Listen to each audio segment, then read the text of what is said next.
La curiosité du jour à Ramallah, un projectile iranien tombé quelques heures plus tôt par erreur.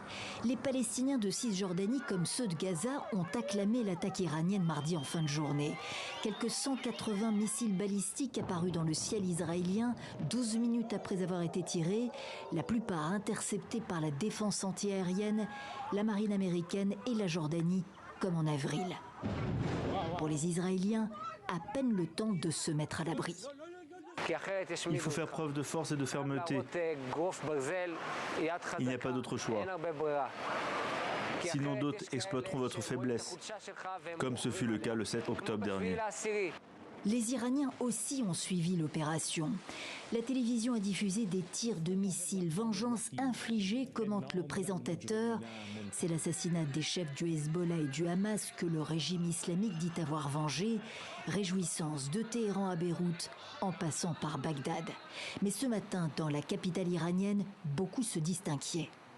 Si Israël veut mettre en œuvre ces mesures de représailles, cela conduira à une extension de la guerre. Mais j'espère que les États-Unis cesseront de soutenir Israël et qu'Israël ne ripostera pas. Washington n'a pas bougé d'un iota dans son soutien à Israël, qui promet une nouvelle riposte. Des représailles encore plus fortes suivraient alors, déclare Téhéran. Ali Khamenei, discret depuis la semaine dernière, prend la parole.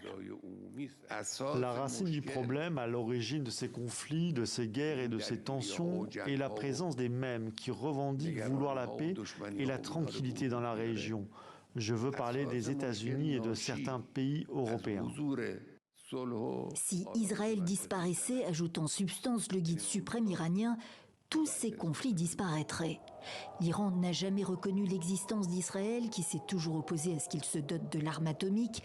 2 ennemis en guerre et 2 autres fronts, l'un à Gaza, l'autre au Sud-Liban.